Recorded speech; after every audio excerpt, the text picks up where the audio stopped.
speaker, a distinguished economist who has worn multiple hats as an academic, author, teacher, and public policy advisor. Dr. V. Ananda Nageshwaran is one of India's most respected voices on economic growth and development. He currently serves as the Chief Economic Advisor to the Government of India and continues to contribute significantly to the nation's economic discourse. We are privileged to have him address us virtually this evening. May I now invite Dr. V. Ananda Nageshwaran to deliver the inaugural address. Please, sir. Thank you. Good evening to everybody. And let me begin with a word of affection. Chennai Petroleum was my employer in the 1980s, 85 to 1990. And that was very early in my working life. In fact, Madras Refineries Limited was my first employer. I owe my seeming success in life, which is obviously a matter of subjective interpretation, I owe it to the experience and exposure that my bosses, V. Swaminathan sir and G.L. Srinivasan sir, provided me with. I remain very grateful to them. Of course, it was truly instructive to observe at my relatively junior level the vision set for the company by the then Chairman and Managing Director, Shri V.R. Deenadayalu sir. It is very fitting that this event today is dedicated to his memory. He dared to think big and over long horizons. The kind of qualities that today's corporate leadership, public or private sector, needs to emulate. So this is not a lecture I give from a distance, although I'm giving it virtually this evening. For me, it is a homecoming. It's a privilege. Therefore, I thank Mr. Shankar, the Managing Director of Chennai Petroleum Corporation Limited, and retired Group Captain Vijay Kumar, the Madras Management Association, for the opportunity to speak on this occasion. I seek your understanding and forgiveness that I may not be able to stay for the Q&A session this time. Maybe hopefully on another occasion when I'm there in person, I'll be able to take the Q&A. But today I have to be excused after the speech is over. I hope you will understand. The institutions that Deenadayalu sir and his generation built were not built for a quarter or a year or even a 5-year horizon. They were built for the long run. That is the thread I want to pull tonight. My subject is the role of public sector leadership in India's journey to a developed nation by 2047. I want to make one argument and make it very plainly. The defining advantage of the public sector is its ability to think and act over long horizons. That is exactly the capacity India most needs now and most lacks elsewhere. Public sector leadership is not a relic of an old economic model. In the world we are entering, it is an instrument of national strategy. Let me set the scene honestly. India is not in a crisis. We are at a fork. The world that allowed us to grow for 3 decades has changed in ways that are not temporary. The era of cheap global capital is over. Long-term interest rates in the advanced economies have crossed 5%. Money that once chased yield into emerging markets now has alternatives at home. Every dollar that comes to India must clear a higher bar than before, and great power competition has hardened. The major economies are organizing trade and technology around strategic interest, not efficiency. China has become a manufacturing power without precedent and is now writing rules designed to lock supply chains in place. The physical world has reasserted itself. We are in a long commodity tightening rooted in 15 years of underinvestment in resource capacity. One choke point, the Strait of Hormuz, which a petroleum company in this room knows better than most, can raise energy costs, fertilizer prices, and free trades at the same time. The peace deal that has been announced in terms of its framework, therefore, is very welcome for an oil, natural gas, fertilizer importing country like India, and I hope it lasts. This is the environment in which India must keep growing fast and keep reforming faster. In two recent articles, I argued that the Indian industry suffers from a chronic ailment. I called it the short horizon. Our private sector has long underinvested in research and development. The reasons are not mysterious. A vast domestic market lets companies grow comfortably without competing at the frontier. Our corporate sector financialized early. It learned to price financial returns over productive investment before it had built deep manufacturing capability. And 15 years of one shock after another, the financial crisis, the pandemic, war, and tariffs have taught firms to defer irreversible commitments. To ask a company to fund a decade-long research program in such a climate is to ask the company to plant an orchard in a forest fire. The result is a private sector that captures domestic demand but remains technologically dependent. It is a consumer of intellectual property rather than a generator. That is a comfortable position today, but it is a fragile one tomorrow. Now, here is the point that matters for this evening.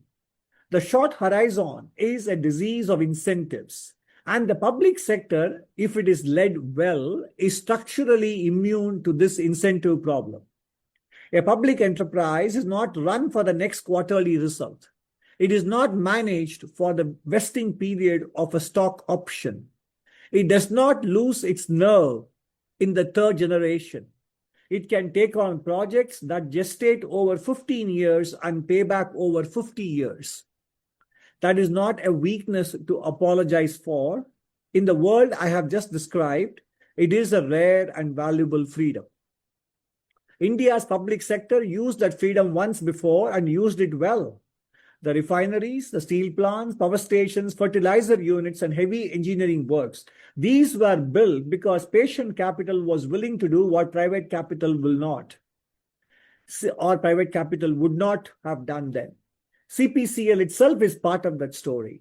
In fact, it was the leadership of Sri Deenadayalu sir and that of Sri Swaminathan sir, under whom I had the privilege of serving for more than 3 years, was instrumental in bringing Chevron's technology and management expertise to the joint venture that gave rise to Indian Additives Limited.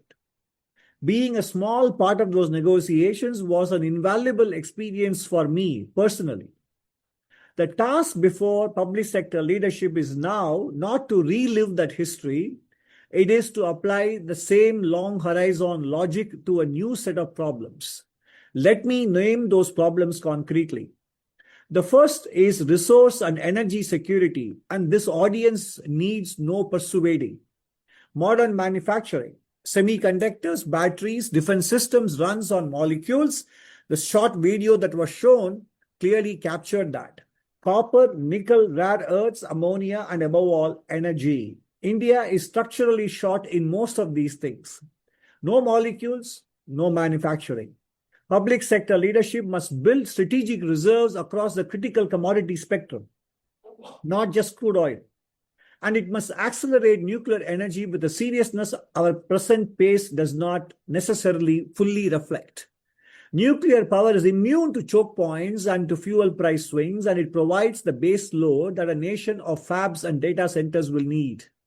The physics is settled, the economy is improving, and this is a near-term priority, not a distant aspiration. The second area is research and development. If the private sector discounts the future too heavily, the public sector must be the patient investor that does not discount the future so heavily. Public enterprises and public research institutions should be where frontier capability is built and then shared in energy, materials, and in process technology. This is the long horizon investment that India's strategic ambitions require and that the market left to itself will not necessarily fully provide, but may even underprovide. The third is the nurturing of small and medium enterprises. India's strength will not come from a handful of large firms alone. Germany's industrial depth rests on its Mittelstand. Thousands of mid-sized engineering firms with deep technical capability, sustained by patient capital and a culture of quality. India needs its own version of Mittelstand. Here, the public sector plays a specific underused role. A large public enterprise is an anchor customer, a standard setter, and a technology teacher to the smaller firms in its supply chain. When a public sector unit commits to building a domestic vendor ecosystem, it can lift hundreds of MSMEs to higher levels of capability. That is how an industrial base is built, not by decree, but by demanding, paying for, and by developing better suppliers. There is a second dividend here, and it is the one our young people care about the most. India needs some 8 million new jobs every year. Frontier technology will not provide them at scale. The entire information technology sector employs only a few million people. The jobs are in manufacturing, construction, skilled trades, and MSMEs that cluster around large enterprises. A public sector that deepens its supplier base is also quietly an employment engine. That is not a side benefit. It is central to the social compact of a developing nation. The fourth is speed, and it is the hardest. The pace of decision-making that served us in a calmer world may become a liability. The long consultation, the wait for consensus, the deference to processes over outcomes, these are no longer feasible. In a fragmented world, the gap between recognizing an opportunity and acting on it can decide whether it is seized or lost for a generation to come.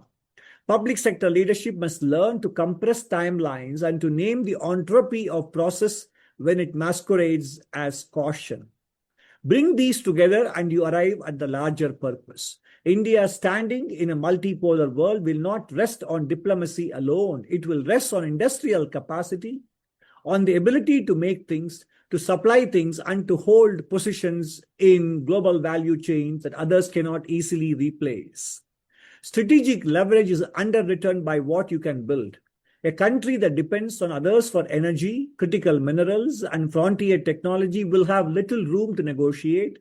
A country that builds depth in these areas negotiates from a position of strength. That is the deeper meaning of self-reliance. The public sector is one of the principal instruments through which such depth is created. Let me close where our own tradition would have me close. There is an idea in the Indian philosophy, Preya and Shreya. I wrote about it in the economic survey. Preya is what is immediately pleasant, the easy path, the comfortable choice. Shreya is what is genuinely good, the harder path, the more consequential path. The Kathopanishad tells us the wise choose Shreya. Public sector leadership faces this choice every day. The Preya path is to administer what exists, to avoid risk, to let the institution coast on its legacy. No one will be blamed for it, but the Shreya path is to use the long horizon that the public sector uniquely possesses, to invest, to build, to take responsibility for capabilities that will mature long after one's own tenure has ended. Thiruvalluvar said it in 2 lines 2000 years ago. Muyarchi Thiruvinai Aakum Muyatrinmai Inmai Puguttividum. Effort begets prosperity, idleness, ruin.